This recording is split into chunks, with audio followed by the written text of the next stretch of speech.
Ayan, mainit na po yung ating kawali. Magprito na po tayo.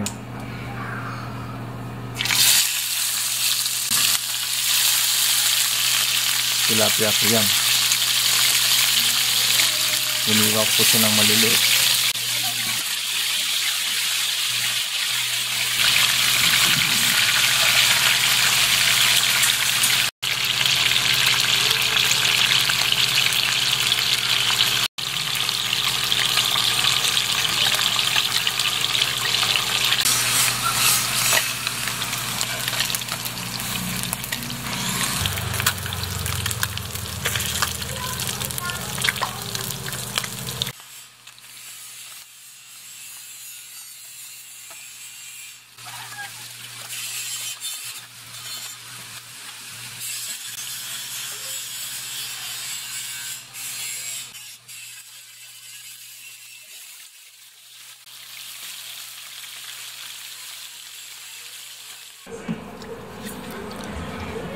Mainit na po yung mantika.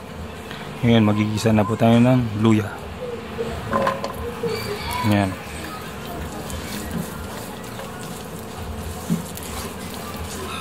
Hintayin po natin ubas yung aroma nya. Makalipas ang 1 minuto, yan, naglabas na po ng aroma itong ating luya. Sunod, nalagay natin yung bawang at sibuyas. Bawang. Maraming bawang. Pero mo ng sibuyas.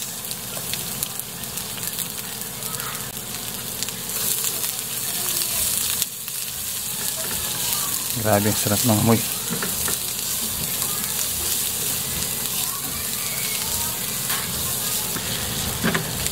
Malambot na po yung sibuyas. Yan o. Tapos yung bawang medyo brown na siya. Ngayon, susunod nating step, maglalagay tayo ng gata.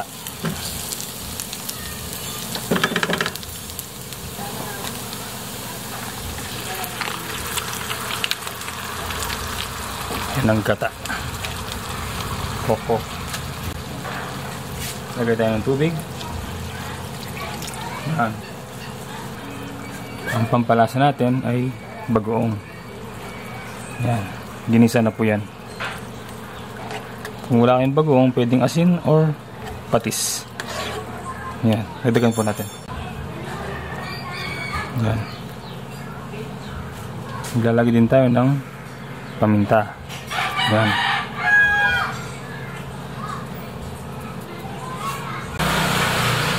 Tapos haluhin natin. Yan, medyo well blended na. Takpan natin. Antayin natin kumulo.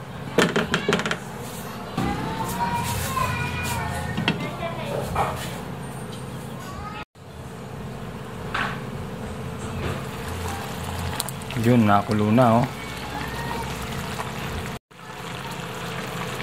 Sa puntong yan, well blended na po yung ating gata. Naghalo na po yung bagoong gata tsaka mga iba't ibang ingredients. Yan, tingnan niyo po, ang ganda tingnan. Next step po natin, ilalagay na po natin itong sitaw. Yan. Mauna yung sitaw kesa sa kalabasa kasi ang sitaw medyo matigas. Hindi kagaya ng kalabasa, agad lumalambot siya. Yan, ayusin lang natin. Tapos takpan.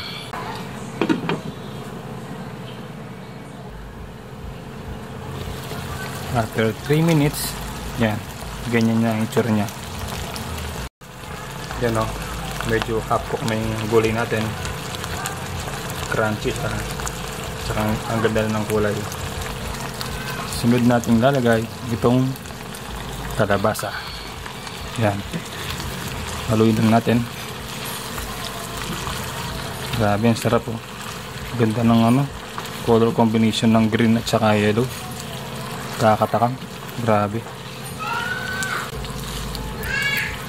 Haluin lang natin siya ng maigi. Yan, kapag well blended na siya, nahalo nyo lang mabuti, takpan natin ulit.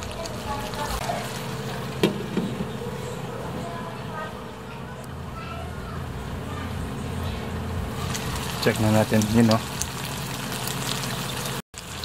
Kung titignan po natin, medyo nagmamantika na po yung gata. Saka halos malambot na po yung kalabasa po natin. So goods na po yan. Proceed na po tayo sa next step, which is ilalagay po natin tong pinritong tilapia. Yan, ang dami, grabe.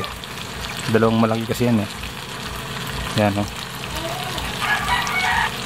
Sasamahan natin ng sili na green. Yan, para mas masarap yung aroma niya.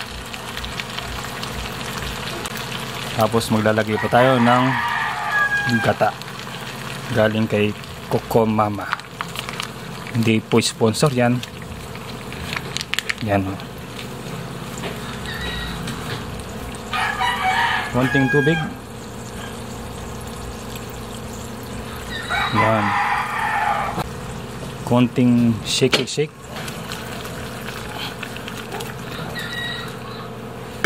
Yan. Takpan natin ng 3 to 5 minutes at pagkatapos ready na yan.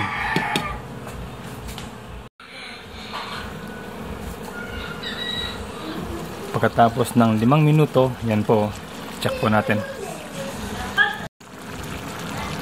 Yan. Luto na po yan.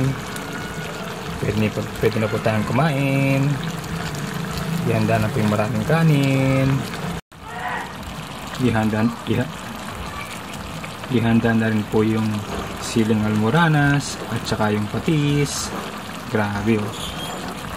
Tingnan yung gata oh. Nagyayaya ang gata. Ngayon, dahan-dahan nating haluin para hindi magkalasog-lasog yung mga tilapia. Yan no. Grabe, sarap naman yan no. Tapos yung kalabasa, sigurado ano na yan, nalulusaw na sa lambot. Yan o, tignan nyo. Oh, yan. Okay na po yung ganyang paghahalo kasi malulusaw po yung mga tilapia. Yan o, tignan nyo po mabuti o. Ang sarap, grabe. Siguradong mapaparami ka nito. Sana na-enjoy nyo po itong recipe namin for today. Sana nakatulong kami sa araw-araw nyong mga recipe. Huwag nyo pong kalimutan mag-subscribe. Tapos mag-follow sa Facebook namin. Mag-comment. Yan. Maraming salamat po.